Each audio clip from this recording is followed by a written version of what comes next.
Good morning. What is going on, stylist from the back room?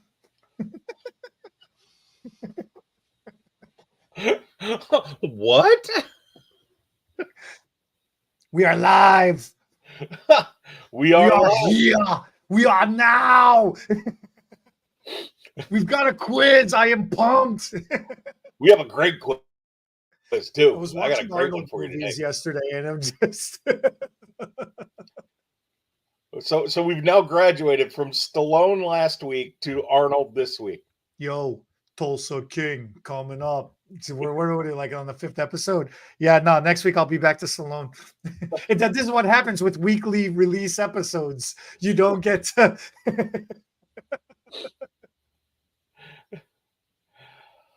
Oh my God!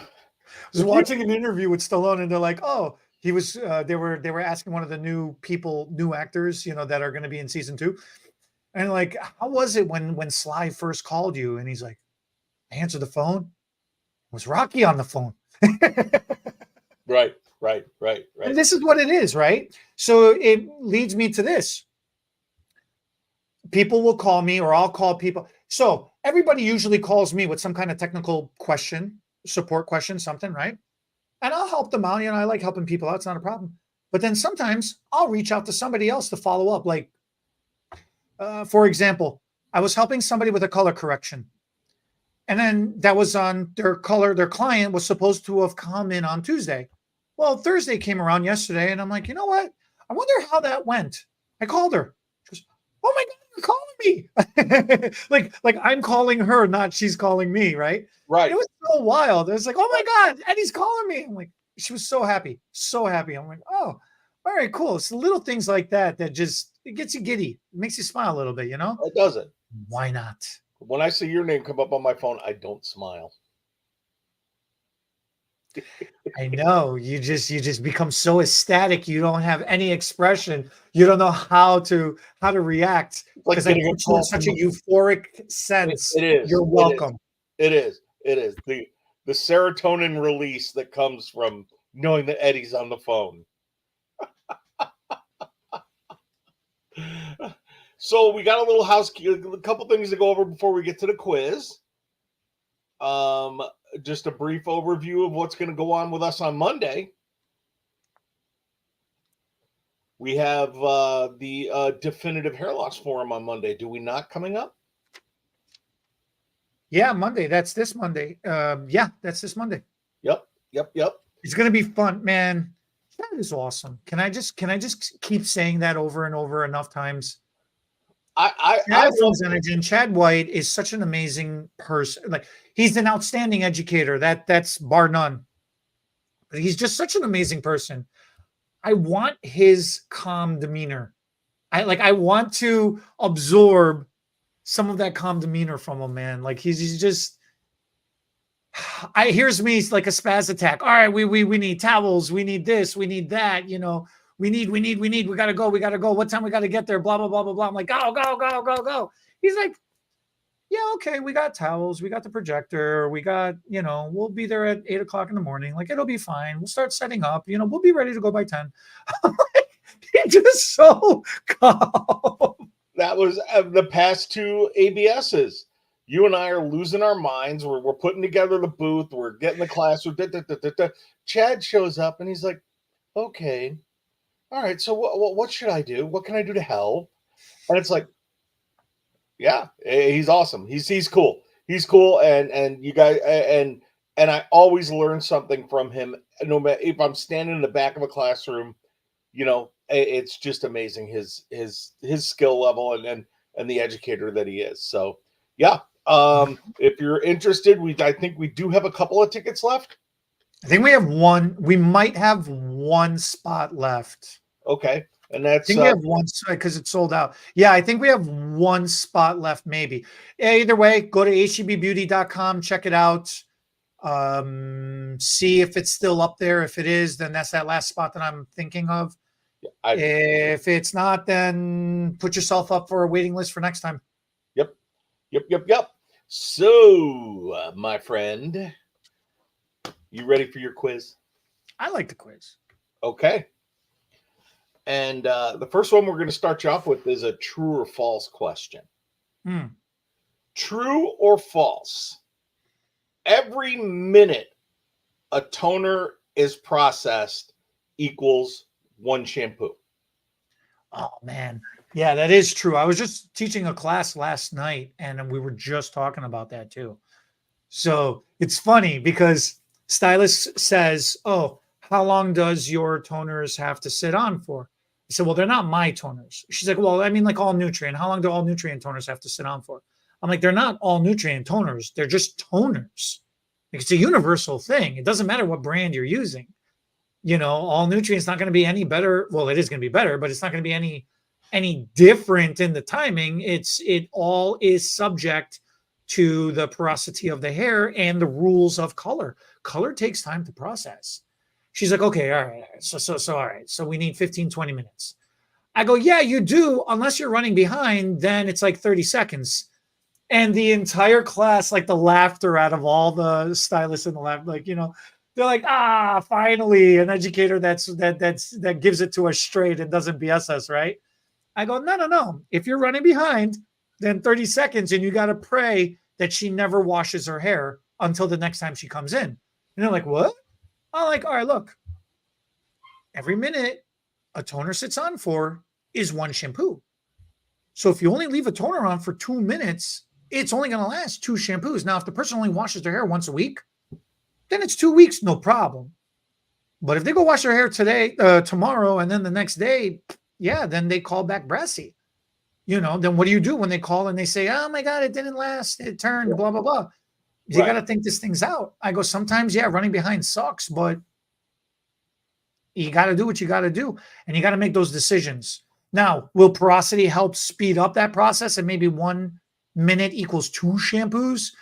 That can happen, but then that means that hair is very compromised, and that's a whole nother thing altogether. Right. But that's the truth, is that color takes time to process. So you really got to think these things out when you're applying these colors. And your toners. Or these toners, rather, yeah. Yep. Okay, so here's one. We're going to test your knowledge really hard with this one. Are you ready? In the levels of lightning, what level does orange exist?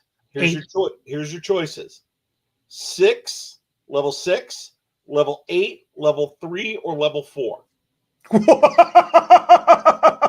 Level 3 or level 4? If hair is turning orange at level 3 or level 4, I think, what is that called when they do to the dead bodies? If you don't get buried, you get embalmed? No. Like for funeral, like instead of getting buried underground, they burn your body.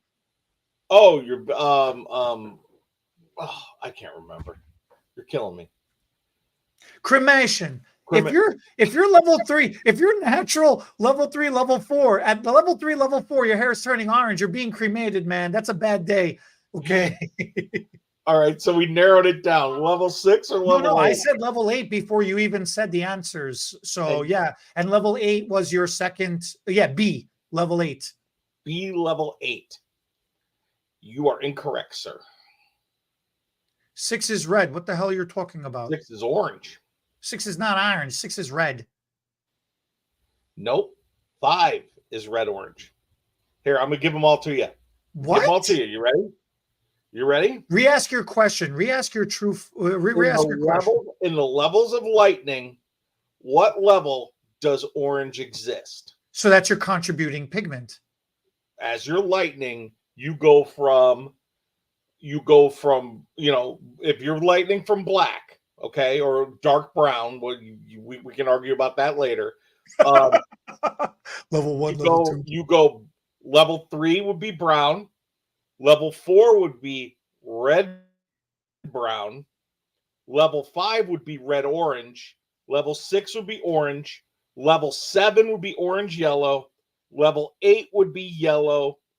Level 9 would be you missed red. No, I sent you a picture. Put it up. What picture? of the level scale. Oh, those pictures that, yeah, I didn't even understand what those pictures were. Hold on, let me It pull would that up. be the picture's name is level 7-8.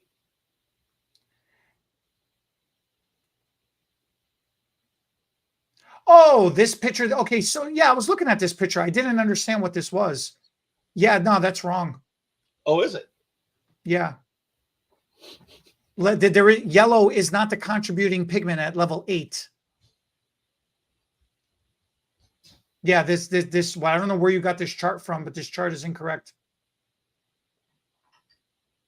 That is your international level system. I don't know where you got that chart from. That's not. It's incorrect. Okay.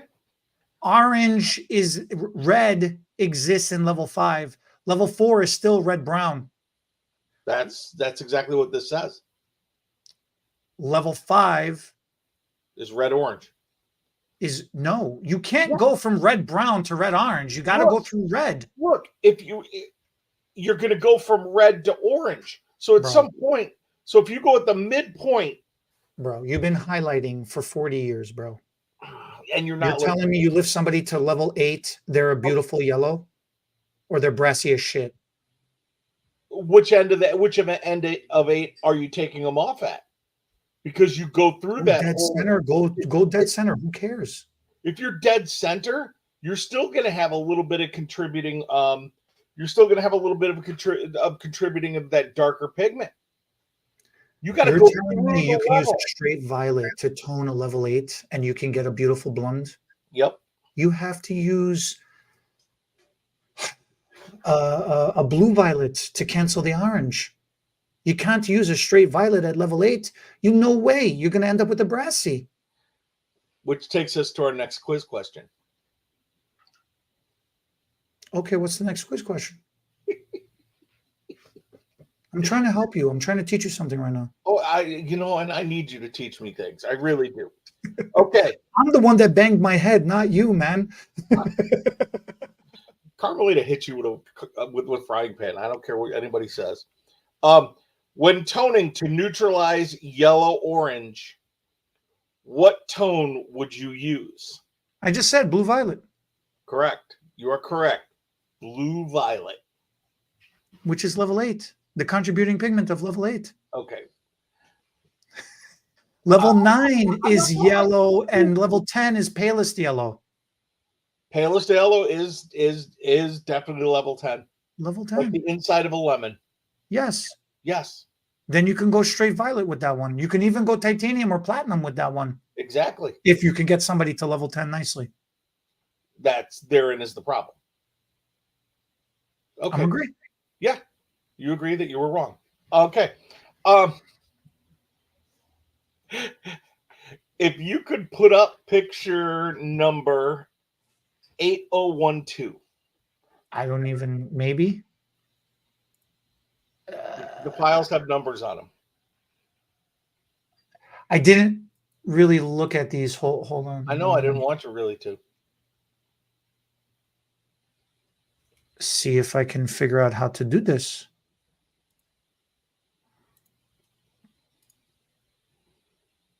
These are fun. I hope we can make this happen. Or there it is. Okay, so here's your quiz. Do it this way, I guess. I don't know. Yeah, those are awesome. That's cool. Here's your quiz. What era are these pictures from? 50s, 60s, or 70s? Ooh. Now, these are actual, I found these pictures that people, back in the day, they used to do in salons where you could walk in and see pictures of hairstyles, and they would have like these collages, and you could actually purchase these online. They're so cool.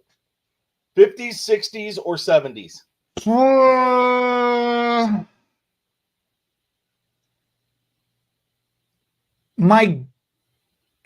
I'm gonna say 70s. I want this to be the 50s, but I'm gonna go with 70s. Actually, your second guess is correct. This is the 50s. This is the 50s, huh? Look at the true hairdressing that went into hair back then. Yeah. So so why I got confused. I know in the 60s it was like the hippie era. Right. And then in the 70s, they started cleaning themselves up a little bit. But no, yeah. So just imagine, dude, you had this level of crazy, beautiful styling that took time to do, right? Oh yeah. And this was all in the 50s. And then a decade later, it went to long, sleek. Like what a change in a decade, if you really look at Right. every decade. Right. How cool is that? Wild, man. No, you know what? It is the 50s. Yeah, because if I think about it, Cher really coined the long, straight, sleek look. Yeah. And that ruled the 70s. And then into the 80s, it just got bigger with the perms and the hairsprays. Okay. So yeah. My gut instinct was the 50s. But I didn't always follow your gut. Always follow your gut. Okay. Always follow your gut. Okay. Cool. Huh? That's cool. This is cool. Yeah. Okay. Do the next one. Oh, That would be at file ending 2777. Sorry, guys. We're learning. And thank God Eddie's technically adept, because if I did this, I'd just be holding pictures up to the camera. So there's a bunch of dudes. Men's styles, 50s, 60s, or 70s. No, this is totally 70s style dudes. It is. It is. Look at the men's styles from the 70s. Yeah, this is totally 70s. And here's the other craziness. They're all 20 years old in these pictures. So Dominic, my brother-in-law, Dom, Yeah. he does this thing with me, and it's hilarious. He'll always show me a picture of somebody, and he'll be like, guess how old this person was in this picture? And I'll be like, I don't know, 45, 50. It's like, he was 23 years old. I'm like, what? Yeah, every single person in these photos was probably 20 years old. But look, but really look at the cuts. Look at the men's cuts from back then. Yeah, man. I think that's pretty dope. I think that's You know pretty why cool. I know this? Do you remember the Naked Gun movies? Yes. I'll never forget. He comes up on somebody and he taps him on the shoulder and he goes, "Ma'am," and a person turns around and it's a dude with long hair, and he's like, "Oh, excuse me," and then he turns around and he goes, "Ooh," as he's walking away from the guy. And then it's like, thinking about it, it's like, yeah, man, it's guys have had long hair. Like it's not like it's just recently guys have had long hair. Guys have always had long hair. And then if you think about it, going into the 80s, I mean, you literally have an entire music genre, 80s hair bands. Dude, right?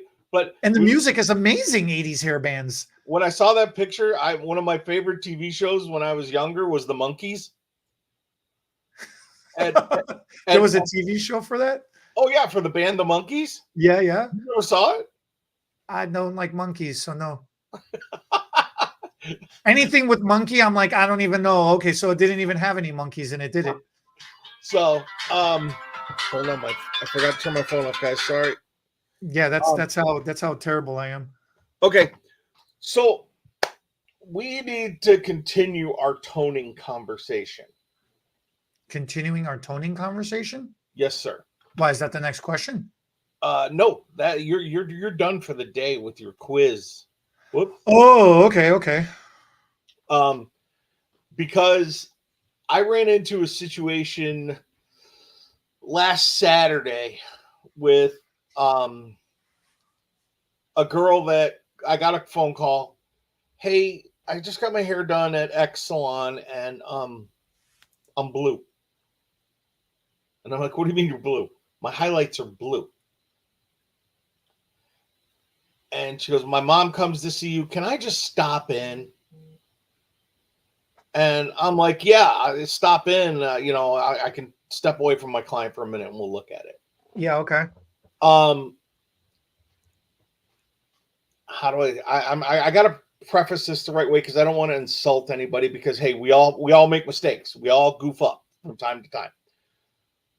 This really nice young lady had really the highlights were executed very well. And then it was, oh, we're going to put a toner on you. And I went, and she said, okay. And here's the problem. Not only did they use a toner on this girl? They used an ammoniated toner on her highlights,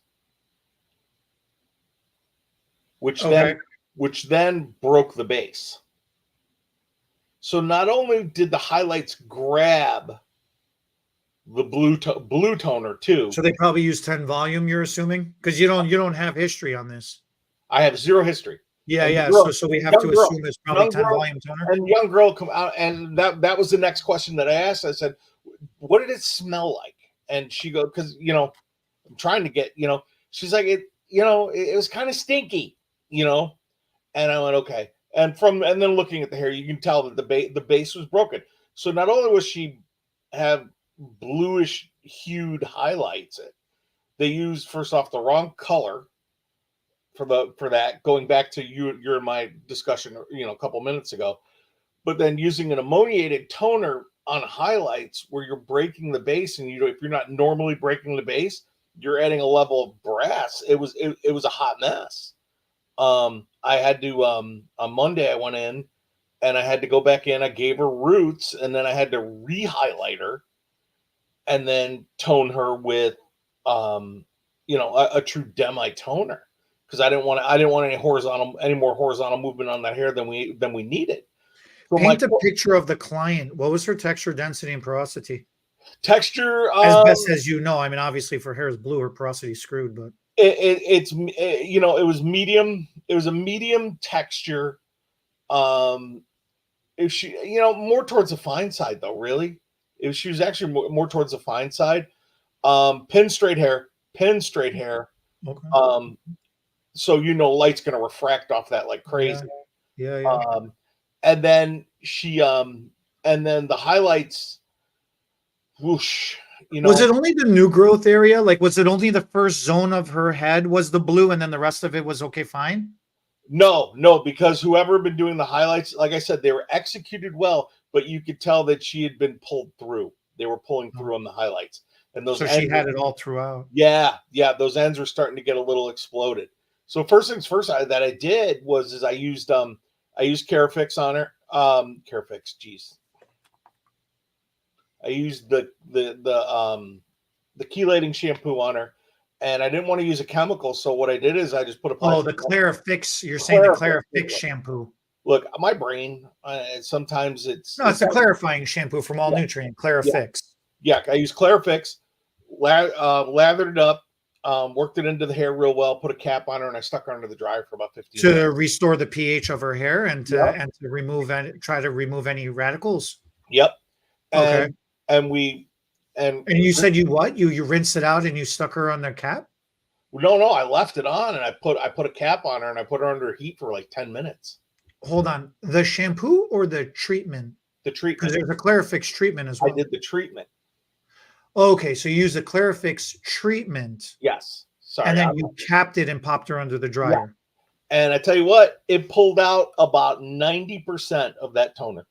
So that's a very creative use of the treatment, because the treatment usually is going to lock in the pH of the hair and push out any radicals and try to keep the hair locked down. Well, really, in analyzing, to take a step back, in analyzing the hair, you could tell that whatever toner this was, and I don't even know what color line it was, there were a lot of precursor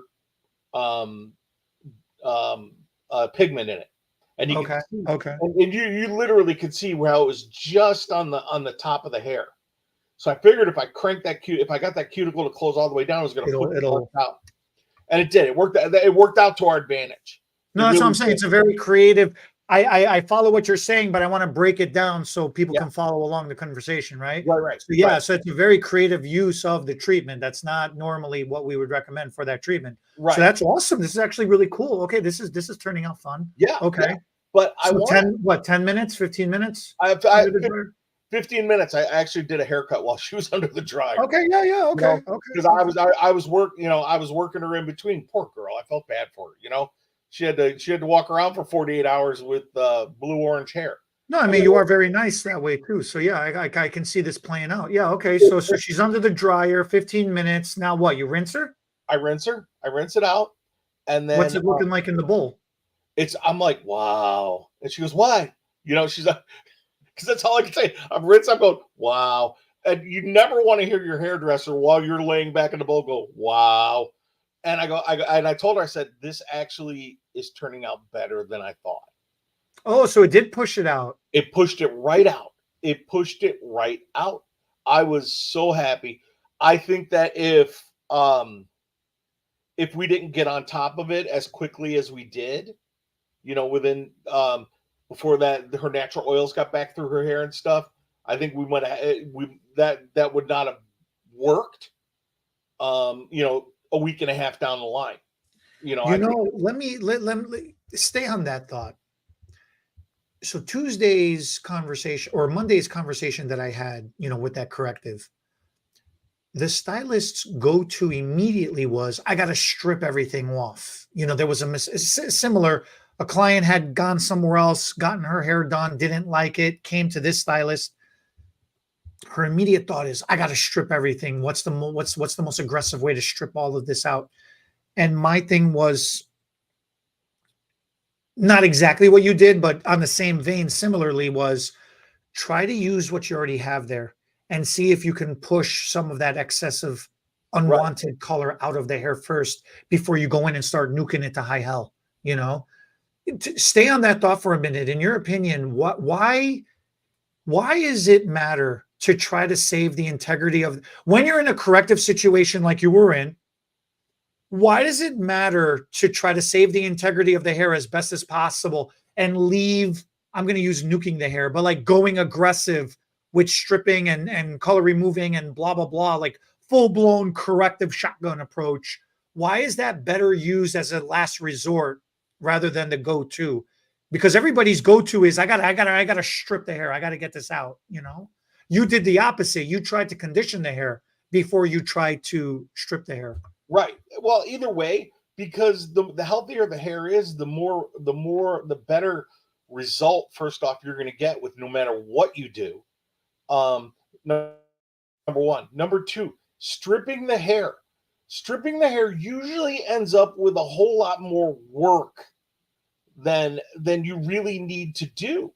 And really, layer of work. Yeah, really think about it. I mean, I remember back in the day when we were mixing, white lightener, 10 volume, and shampoo, ounce and ounce and ounce. Soap cap all the way. Right. And then you're just sitting there rubbing away. You're sitting there rubbing away, and you had to be careful because if you weren't careful, the heat from the scalp would then make the scalp hot as hell. Right. And I've actually worked with some people that someone I know that, their first instinct is 40 volume shampoo and bleach, and just burn everything to the ground. Scorched earth where there is no coming back. Right. But if I can't fix this hair, nobody can. but for me, I always take the path of least resistance. Yeah. And then if we have to then up our game, we'll up our game. It's crawl, walk, run in my world. And I was very fortunate with this. That, like I said, I did have to give her a root tap. I did have, because her roots were warm.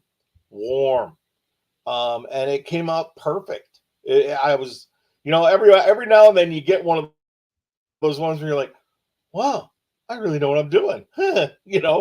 And then there are other times where it's like, God, I'm a hack, But so she came out warm, like brassy warm, like. Well, yeah, because they broke her base.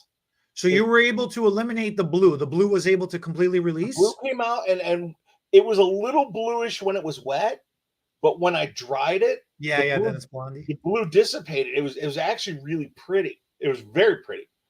I don't think I could have made that highlight look that way if I wanted to, but I'll take credit for it. But and then there was addressing the the hot roots that were given by the ammoniated toner. And I get it that we all end up, like you were talking about earlier, is running behind. And I get that it's just, quick, we got to get this done and on to the next.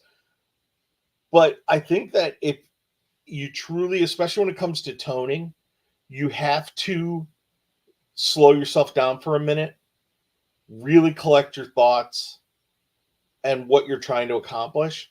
Because I think that all of this would have been eliminated if they had used and once again proper formulation, but if they had used something that was more of a true demi or semi as a toner. I think that a lot of that, you know, getting that toner off that blonde is not as hard as trying to fix also then throw that in there, also fixing hot roots, you know. And I think our color choices matter. I think that everything that we do in that mixing room when you're mixing, it matters. And it's not just slap it on the head and let's pray for the best, you know, spin the wheel of color and pray, you know, light a candle to the color gods, you know. Can we do that? Can we make a color wheel like that? Spin the wheel of color? Yeah, you can make it. Do you remember the Weird Al movie, The Wheel of Fish? UHF. Yeah. The I wheel want to do like that, but with color. Yeah, we'll get you a roulette wheel and we'll or like they do those drawings. It'd be so fun. That's awesome. That's awesome. But yeah, I guess I'm just gonna cap the whole thing off with your toner choices matter, and it's not just this works for Susie Q. It's not gonna work for Sally A. You know, you have to know what you're toning. For those of you that are all nutrient users, and we don't have one handy, but there's the book has a very handy little inside the cover. There's a color wheel, and there's also the levels of lightning and what color lives where on the levels on the contributing pigment chart. Yes, and the contributing pigment chart. Contributing pigment chart. It will that can save you a lot of pain and heartache. Is what. Well, I got one for you then. Okay. Did this make you run behind? Oh yeah. So then when your next one comes, she's on time for her appointment. But Right. You're running behind on your appointment on her appointment, right? Yeah. But then the client has to wait. The client showed up at their appointment time, but they have to wait for the operator, for you, the stylist, to be ready for them whenever you're running late. Mm-hmm. And there's no penalty on you imposed. So then why is there this thought that if a client runs late or doesn't show up, there should be a penalty imposed on them? Okay, so let's break that down. Let's break that down. You like the way I phrased you up on that one. That's two. Because I know it's a hot button topic for you, and I've been thinking, how am I going to hit you with this? 2 weeks in a row, you have ambushed me. Okay. Running late and no showing.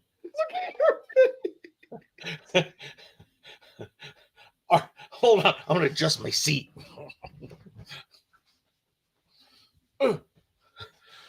Running late and no showing are two different things. Are they? 100%. 100%. Didn't you no show for the appointed time by running late? See, usually my clients are trained. If they're running behind, I get one of these. Where is it? There we go. I get one of these. Okay. You get a cell phone for everybody running late? That's your penalty? They text me, Chooch. Okay. Number one. Number two, no showing. That costs me money. That costs you money. Really, if you think about everything that goes into booking that appointment, let alone then the revenue that's lost from that not doing that service, it's huge. You've never had a headache before, huh? Huh? You've never had a headache before? I've had a headache for 17 years. It has a goatee and dark hair. So then you should understand and appreciate how dilapidating that is. When you have a headache, you just can't get up. Look, you gotta lay down. Look, dude, there are extenuating circumstances. I get that. It's nothing a phone call won't fix. You But if can't you can't even see straight, let alone dial a number. well, then someone in your house needs to call your hairdresser. I live alone.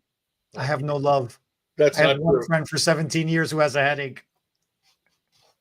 Who can't dial the phone because of the headache? Who can't dial the phone? Look, I'm sorry. I You are disagree. so angry about this, bro. I'm just trying to make you laugh a little bit. Dude, listen. Hold on. Hold on. Do we have to revisit from last week?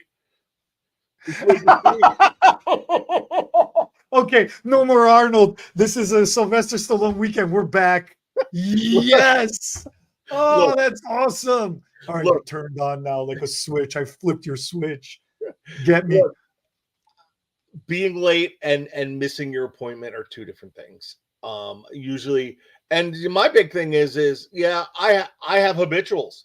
I have habituals who 10 minutes before their appointment they switch it. If it's someone that life happens, I get that. I understand life happens, Mm.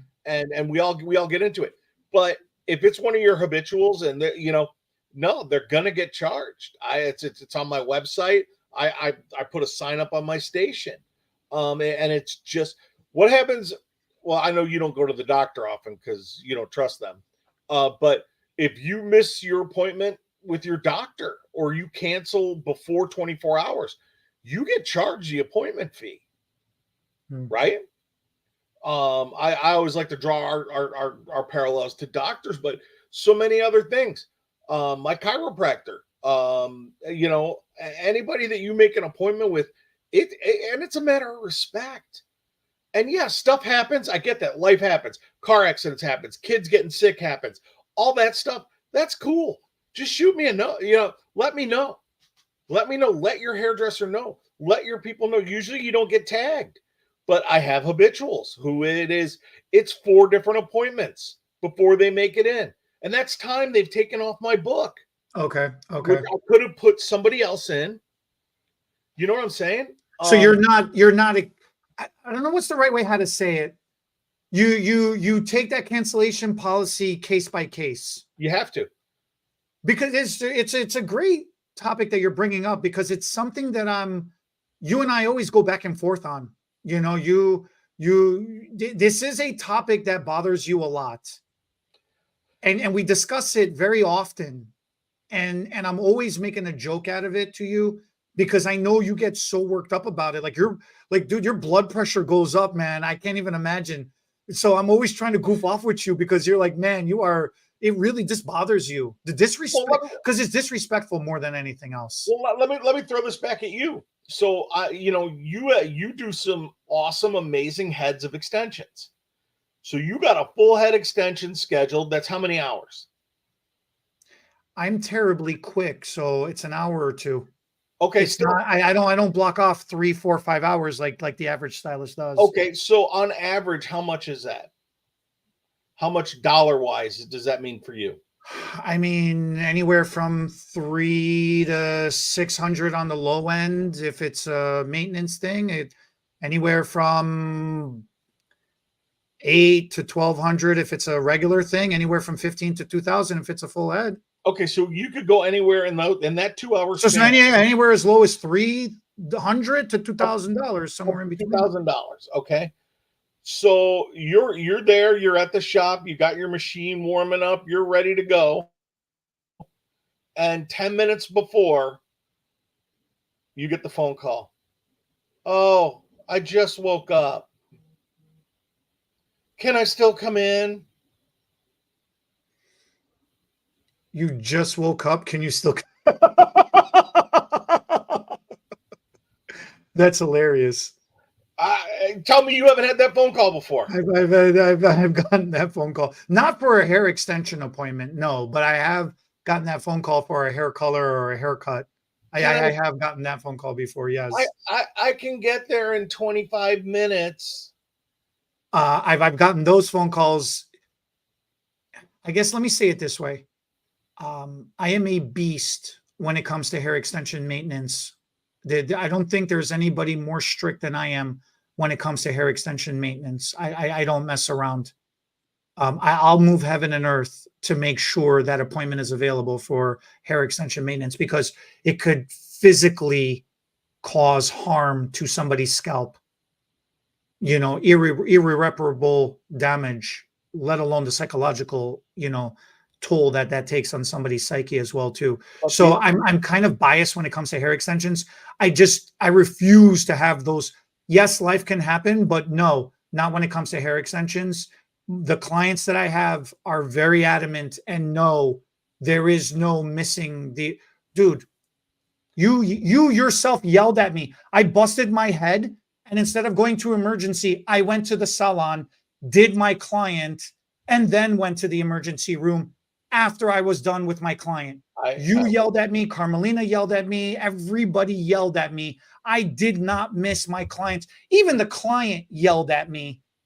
Like, why are you here? Why are you not at the emergency? And I let her know nothing stops this appointment. Nothing, not even the emergency, not even a busted head stops the emergency, stops the hair extension appointment. So, that is a sacred freaking appointment. Now, if you no show, yeah, that would piss me off because I'm pushing so much respect and effort into from my side, keeping that appointment. You should equally put in that same value and respect into keeping your appointment, right? When it now across the board, if you put that to any other service, is a monetary penalty. Okay, so I guess here's my question then. Yeah, there should be a penalty imposed. Is a monetary penalty really the thing that makes it work? Like charging somebody, yes, we are covering lost time for the cost of doing business for the overhead of the day. Should there be more than just a cancellation fee? Should there be an additional penalty beyond the cancellation fee? See, I think, and once again, I think that just the threat of the cancellation fee keeps 96% of people honest. So with your habitual changers and cancelers and no showers, how do you deal with those? So if like habitual, like you have people constantly doing it, that's habitual. Yeah, I have two. I have two of them. So what do you do? First things first is you have a conversation with them. And you're very, and you get, it's business. This is business. And you have a conversation. You have a conversation with them. Look, and same thing that I just said. I understand life happens, things get in the way, but your past 6 appointments, you've changed. This is how I say you're very kind. 6 appointments, man. Or whatever. What I use 6 as. No, I'm just saying, like after, like, what is do you have a limit?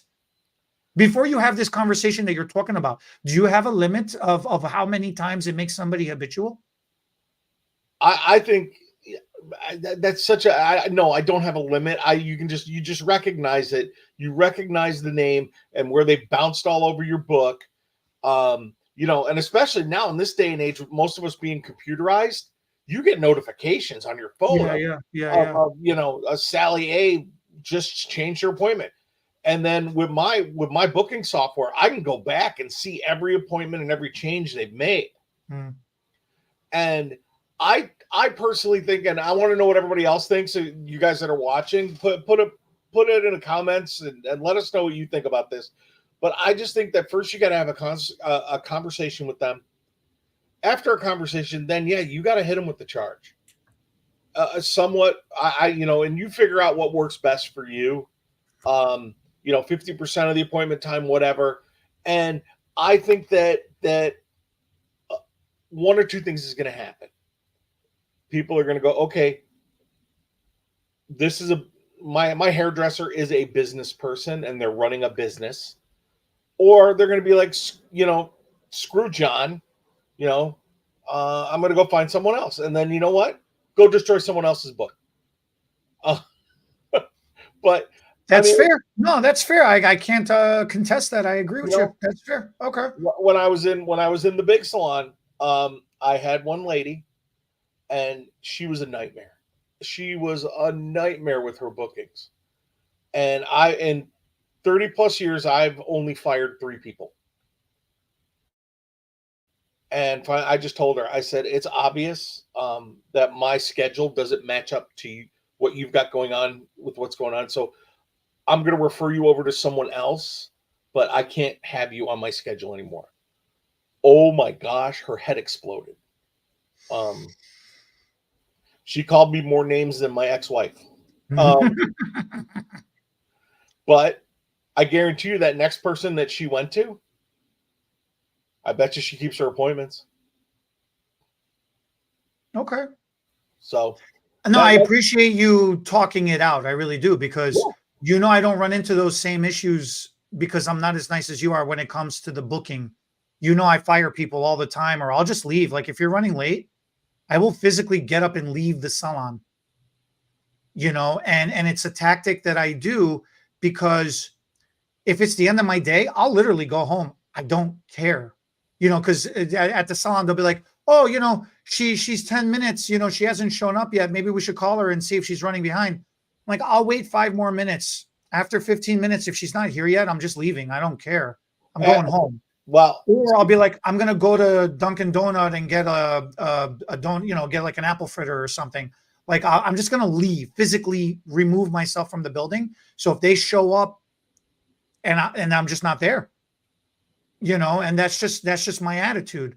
I was there. I was ready to go.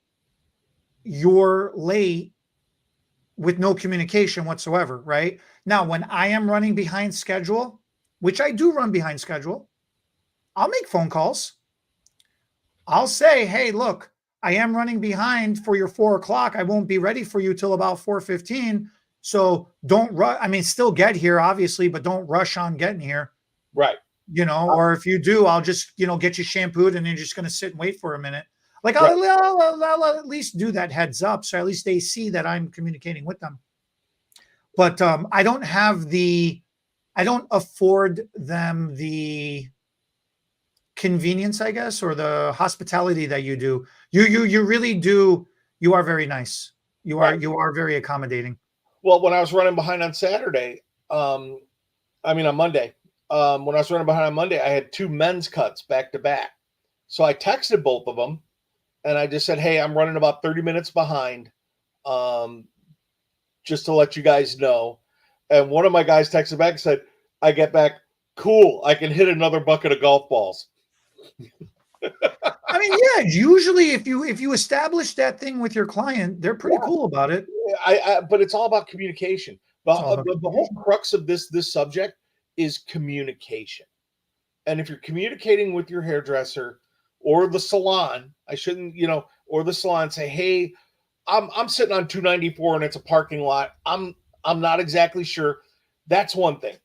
But to wake up 10 minutes into your appointment, call and be like, yeah, I just woke up. Can I still get my hair done? Or my favorite, since you open Pandora's box with this, my favorite is it's like 10 minutes after their appointment time and they come marching in with a Starbucks in their hand. Traffic was terrible. And it's a hot, steaming, fresh cup of Starbucks. Yeah, traffic was terrible. I'm like, oh, yeah, the traffic through that freaking drive-through was backed up, huh? Because there ain't no freaking cars going up and down the street. I've been looking out this window. Yeah. Yeah, I love that one. Seriously, you and I could probably go on for another hour and a half. All right. Well, I understand that it is a crazy topic. Yeah, what do you all think? How do you all handle it? Because it's a tough one. It's a tough one. 100%. 100%. I agree with you. So, my friend, are you ready for your weekly motivation? It is motivating. This is a good one, too. Normally, you have one loaded up that you're trying to, but you ready? I got one, actually, but you didn't let me use it last week. Oh, well, then use it. We'll use this one next week. You sure? Give it. Wait, did I already do this one? I don't remember. You did last week's. I did last week. Oh, no, I did do last week's. Yeah. Yeah. Okay. Do yours. Sure? Yeah. Okay. If it doesn't challenge you, it doesn't change you. Ooh, if it doesn't challenge you, it doesn't change you. Why the necessity for change? Aren't we all always trying to change? Aren't you always trying to be? Aren't you trying to be better today than you were yesterday? Then why everybody says same old, same old? No news is good news. That's just people just running their mouths. But a lot of people are afraid from change. And that's why they say like adulting is hard. But even small change is good. Is it? I think so. But why is that important? I think so. Like, why are those challenges so important? Or okay, let me throw this back at you. I'm gonna throw it back at you with that. Change is good because if you and I didn't want to change, we'd still be teaching 12 people inside the classroom up in Elgin and never branching out to do anything else. But we wanted change. We wanted more. Everybody always wants change. It's human nature to want to be better, to want to build things, move forward. How I just boring get is dragged how- along against my will. I do not want to change. Really? I would like to just crawl into my corner and take a nap and wake up 10 minutes before my appointment with you and call and No, it's 10 minutes after your appointment. You call me. I gotta stop at Starbucks. You want anything? yeah. Do you want anything? So if it doesn't challenge you, it doesn't change you. And I think that's very apropos, especially for all the challenges in the past 9 months that especially you and I have faced with everything that we've been doing with HTB and the growth and everything. And I think that if it was easy, we wouldn't do it. We got to be challenged. And look where we are now. These are the fears, or these are the hurdles, or these are the mental blocks that a lot of people will say. Right. You know, why I have to change. But life changes, whether you want it or not. Time goes by, whether you want it or not. You know, isn't there also an expression, something like time will pass you by, or don't let time pass you by, or something like that? Yeah, something like that. Something like that, you know? Yeah, a lot of people want more for themselves. Yeah, like you mentioned, a lot of people do want to change. But then actually saying it and doing it is completely two different things. And that's where that challenge presents itself. Yeah. And it is crippling. It is so overwhelming a lot of the times because it seems like it's impossible. Like, because everybody's looking at big picture all the time, you know? I am here and I need to be here.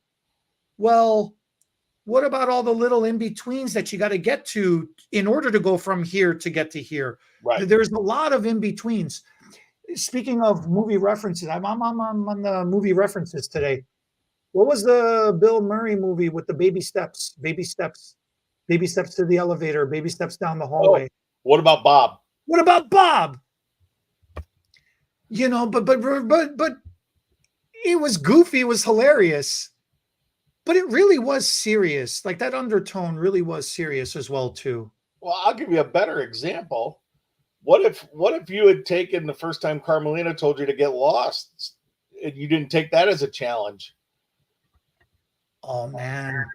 Yeah, Carmelina refused me like 50,000 freaking times. I think so. Yeah, but you took it as a challenge, and look now. The challenge of having to change myself to become better, to become presentable, you know, just to get her to pay attention to me was man, that was challenging. It was scary and it was not easy. And if you didn't take it as a challenge, I'd still be bailing you out of jail every other weekend. I mean, I would be making stupid decisions. I'd be making bad choices and stupid decisions. So but those but see, that's what it is. It's those baby steps. It was week after week, day by day, week after week. And it eventually became month after month. And then a year later, I was able to finally confidently, you know, approach her and tell her what's up. And she said, yeah, I'll go on a date with you. That was just to ask her on a date. I know, I remember. It wasn't even anything serious. But you took the challenge And now it's getting serious. Look at the change. Well, she ain't going nowhere. You're doomed. No, I'm freaking. Are you kidding me? It's the best thing ever. Yeah. She's a freaking unicorn. It's the best thing ever.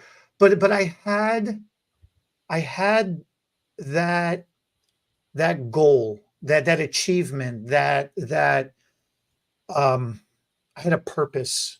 It was a purpose. That change was a purpose in my life, personally, to me. The change that you want to become, that anybody wants to become, whether it's going outside, talking to somebody, losing a pound, whatever it is, like you see a lot of these challenges, these people that go through these weight losses, they start off with just walking, like getting out of bed and walking to the fridge, getting a cup of water, and then walking back to bed. Right. And then a month later, they're actually, walking up 2 stairs. And then a month later, they're actually walking up the whole staircase. It's those baby steps. Those baby steps is really what it is. You got to make realistic, attainable, achievable goals that can be achieved daily, that can be reached daily.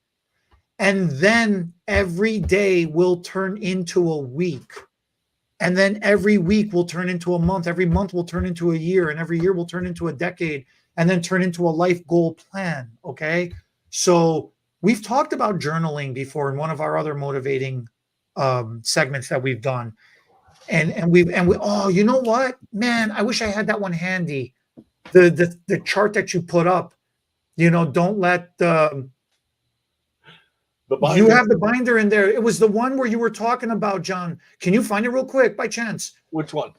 Don't let fear kills creativity. Like you had a whole list. That's in another notebook. But that was amazing, man. It was, it really personal goals, small, achievable. You just gotta be able to realistically do what you can do. And then you got to hold yourself to it. You helped me a lot. You were really instrumental in helping me. So that buddying up, the buddy system, where you can talk it out to somebody. I don't care if it's a personal friend, if it's a family member. I don't care if you just have to look, man. The internet is the Wild West. It still is. It is.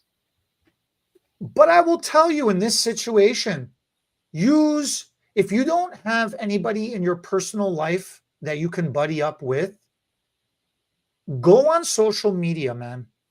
You can find motivational forums and groups on social media. Yep. And put a post out there that says, I want to achieve this. Please help me. And you'll have people that will take time out of their day to dedicate it to you. And they'll check in with you every week. Hey, bro, did you hit this? Hey, ma'am, did you hit this? You go, girl. You got this, dude. There are people out there that will bring that positivity to you if you're looking for it. But you got to look for it. It ain't going to come. So yeah, the challenge will change you, and it's got to change you for the good. It has to be purposeful. You have to want it. That's the best advice I take from that saying. It is a powerful saying. I like that. So with that, we are at the end of our fun time this week. Thank you, my friend, for always being there for me. Which Stallone movie should I watch this weekend? You get to pick mine. I'll pick yours. Which Stallone movie? Cobra. Oh, that was a good one. Cobra. You get stopped or my mama will shoot. Or you can have Oscar. Oh. Wait, what was the one he did with Dolly Parton where he actually sang? I'm doing that one.